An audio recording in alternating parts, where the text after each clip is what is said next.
अभी भी पूरा नहीं कर पाए। एवरेज 30 दिन 40 दिन से गाड़ी अटक जाती है। हमने जिस प्रकार का उसका नया स्ट्रक्चर बनाने का प्रयास किया है उसमें टारगेटेड हो, अधिकतम रोजगार मिले, अधिकतम दिवस तक रोजगार मिले, बिचौलिए समाप्त हो, पाई पाई का सही उपयोग हो और उसकी ऑडिट की व्यवस्था हो, इस दिशा में हमने भरपूर प्रयास किया है। और इसलिए मुझे विश्वास है आज श्रमिकों के बैंक डाकघर खातों में सीधे अंतरण के इलेक्ट्रॉनिक तरीके से ये पैसे जाते हैं। 94% श्रमिकों को इसी माध्यम से भुगतान करने की दिशा में हम आगे बढ़े हैं।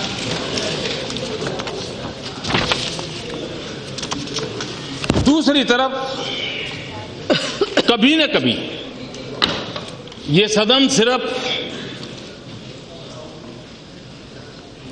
इस ईर्ष्या भाव से काम करने के लिए नहीं है कि मेरे से तेरी सफेद ज्यादा सर्स ज्यादा सफेद क्यों है। ये ईर्ष्या भाव के लिए नहीं है।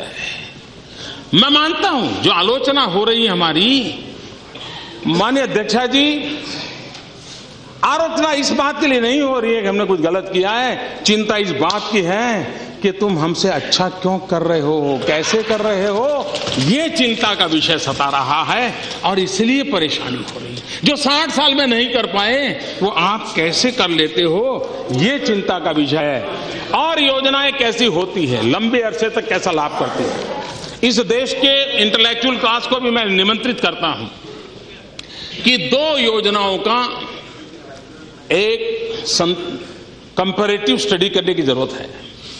एक अटल जी के समय शुरू हुई प्रधानमंत्री ग्रामीण सड़क योजना और दूसरी ये हमारी मनरेगा। आप एनालिसिस देखोगे, प्रधानमंत्री ग्राम सड़क योजना का उन राज्यों को सबसे ज्यादा लाभ मिला है जो कुल मिलाकर के गरीबी की श्रेणी में आते हैं। रोड बनता है तो रोजगार भी आता है, रोड बनता है तो सुविधा भी आती है और उसके कारण एजुकेशन में, हेल्थ में, व्यापार में भी एक बदलाव आया है। प्रधानमंत्री ग्राम सड़क योजना में भी भारत सरकार के पैसे गए, मनरेगा में भी गए, लेकिन एसेट क्रिएशन हुआ और इसलिए उसमें से सीख करके हम मनरेगा को भी एसेट क्रिएशन के पर बल दे रहे हैं। उसमें भी पानी पर सबसे ज्यादा हम बल दे रहे हैं और उसका परिणाम मिलेगा, ऐसा मैं मानता हूं और हम कोशिश कर रहे हैं। हमारे मल्लिकार्जुन जी ने फूड सिक्योरिटी बिल को लेकर के, एक्ट को लेकर के, और मैंने देखा है कि गुजरात की बात आए तो बड़ा ही मजा आ जाता है, बड़ा आनंद आ जाता है और फिर कहने को और कुछ होता नहीं तो घूम फिर करके। तो ये आपकी बैंकरप्सी है, मैं जानता हूं कि आपके पास और कुछ है नहीं, लेकिन मैं बताना चाहता हूं जी, जिस राष्ट्रीय खाद्य सुरक्षा कानून के आप इतने गीत गाते हैं और हमें बार बार सुनाते हैं कि हम लाए, हम लाए, हम लाए, हम 2014 मई में आए। अध्यक्ष महोदय जी, मई 2014 तक सिर्फ 11 राज्यों ने हड़बड़ी में उसमें जो अपेक्षाएं थी ऐसी किसी व्यवस्था को पूर्त किए बिना कागज पे लिख दिया था कि स्वीकार करें। जिस बात को लेकर के हम इतनी बातें करते हैं उसकी ये दुर्दशा थी। इतना ही नहीं, आज मैं अभी जो खड़ा हुआ हूं ना, तब की मैं बात बताना चाहता हूं। आज भी 4 राज्य ऐसे हैं, कुल 8, 4 राज्य ऐसे हैं जिसमें आज भी ये फूड सिक्योरिटी एक्ट का नामो निशान नहीं है और उसमें आपके द्वारा शासित राज्य हैं केरल, मिजोरम, मणिपुर, अरुणाचल प्रदेश।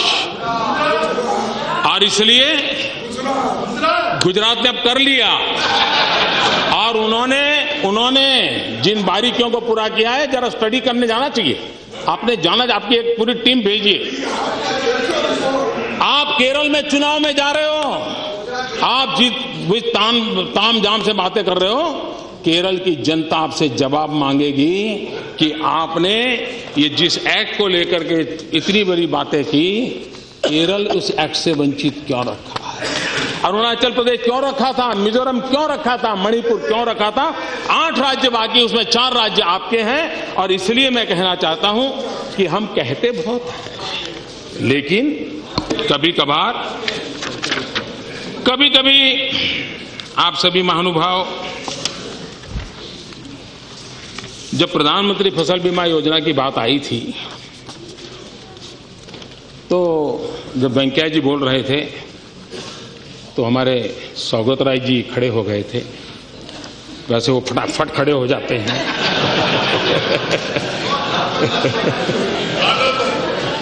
और जब वो खड़े हो जाते हैं तो उनके दल वाले भी देख के क्या करेंगे बता रही है।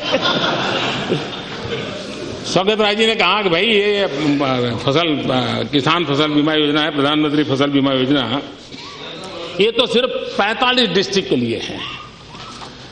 तो एक जानकारी के लिए मैं कहना चाहता हूं सौगत राय, ये 1 अप्रैल से देश के सभी गांव, सभी किसानों के लिए लागू होगा। लेकिन इस योजना की एक और ब्यूटी है जिसकी तरफ में आपका, और जो 45 जिलों में पायलट प्रोजेक्ट के रूप में हमने ली है। अब ये पायलट प्रोजेक्ट इसलिए है क्योंकि इसमें सफलता मिले ना मिले, लोगों को पसंद आए ना, 50 विषय होते हैं। हमने ये कहा है कि प्रधानमंत्री फसल बीमा योजना के साथ कोई 2 चीजें और इंश्योरेंस में आप जोड़ सकते हैं क्या, और उसके लिए हमने किसानों को 7 ऑल्टरनेट इन 45 जिलों में एक प्रायोगिक रूप में देने का तय किया।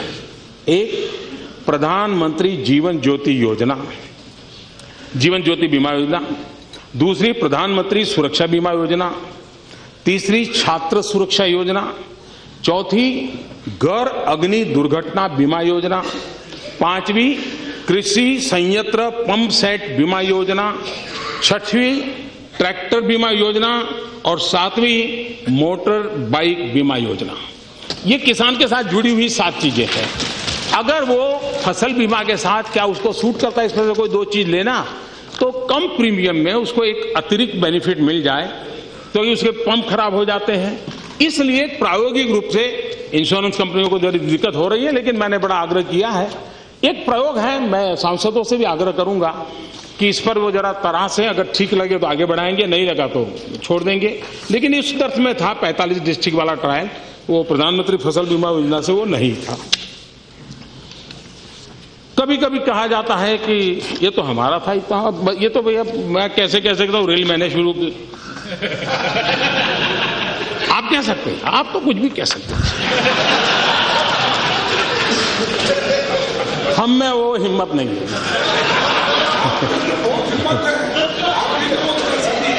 और इसलिए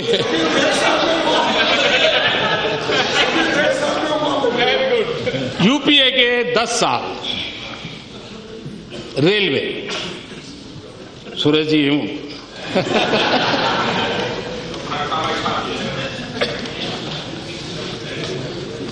औसत सालाना खर्च रेलवे के डेवलपमेंट के लिए 9,291 करोड़ रुपीस।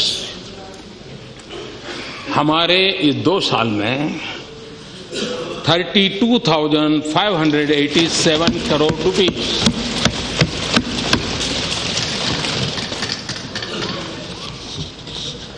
प्रति वर्ष औसत लाइनों का कमीशनिंग, हमने लाइनें कितनी बिछाई।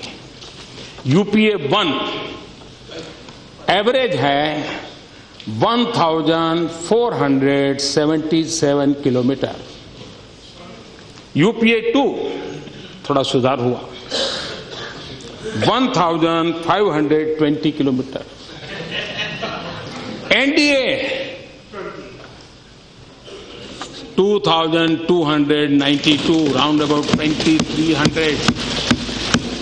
काम कैसे होता है, गति कैसे लाई जा सकती है, एक परफॉर्म करने वाली सरकार कैसी होती है।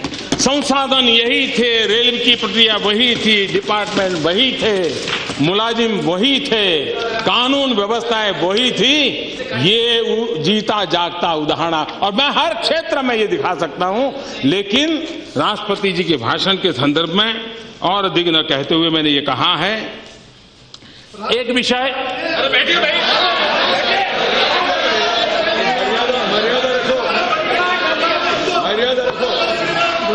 Madam Speaker, you have to name him. What is this? Nothing will go on record. बुरिया जी का Yes, please. बुरिया जी मत बोलिए ज्यादा, मैं भी यहाँ बैठी हूँ आपके क्षेत्र की।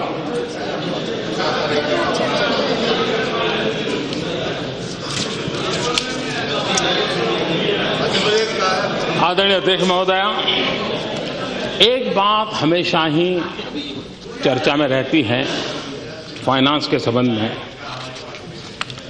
वो ये रहती है कि राज्यों को पैसा कम कर दिया, डिगना किया, फलाना किया। एक ऐसी पवित्र जगह है कि मुझे देश के सामने चीजें रखना बहुत जरूरी लगता है। 14वें वित्त आयोग की अनुशंसा के बाद 2015-16 से राज्यों को 2014-15 की तुलना में केंद्र से अधिक वित्तीय संसाधन दिए जा रहे हैं। राज्यों को वित्तीय संसाधन 3 मुख्य हेडिंग के अंतर्गत दिए जाते हैं। केंद्रीय करों में राज्य का सरकार का हिस्सा, नॉन प्लान ग्रांट्स एवं राज्यों के प्लान के लिए केंद्र की सहायता। केंद्र से राज्य सरकारों को वर्ष 2014-15 में कुल 6,78,819 करोड़ रुपए की राशि दी गई थी। रिवाइज्ड एस्टिमेट 2015-16 के अनुसार राज्यों को 8,20,133 करोड़ रुपए की राशि दी गई। 2015-16 की राशि 2014-15 की राशि से 1,41,314 करोड़ रुपए 1,41,314 करोड़ रुपए ज्यादा है। इन तीनों हेडिंग के अंतर्गत मिल रही राशि पिछले वर्ष की तुलना में 20.8% ज्यादा है।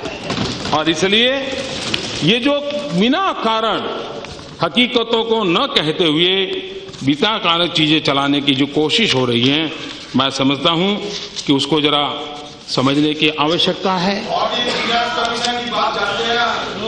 उसी प्रकार से हमारा देश लोकतंत्र से विश्वास करने वाला देश रहा है, लोकतंत्र के लिए प्रतिबद्ध देश रहा है। लेकिन हम जानते हैं इस देश में सार्वजनिक जीवन में हम सब लोग आंसरेबल हैं। कोई भी व्यक्ति हमें सवाल पूछ सकता है, पूछने का उसका हक है। लेकिन कुछ है जो जवाबदेह नहीं है, न ही कोई उनको पूछने की हिम्मत करता है, न ही उनको कुछ कहने की किसी की ताकत है। और जो करने जाते हैं उनका क्या हाल होता है वो मैंने देख चुका हूं। लेकिन मैं घटना का सिर्फ जिक्र करना चाहता हूं, अर्थ आप लोग लगाइए। रशिया के राष्ट्र प्रमुख श्रीमान खुर्शचेव जब स्टालिन की मृत्यु हो गई,